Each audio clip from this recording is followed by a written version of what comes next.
Yan yung carpet. Kaya magpaka-hindi. Ang lawak, hindi ko na napot sa carpet.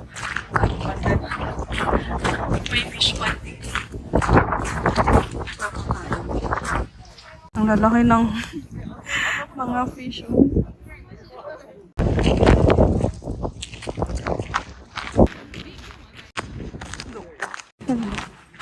Sana may buggy ride dito. Ang lawak din itong Joe Castle.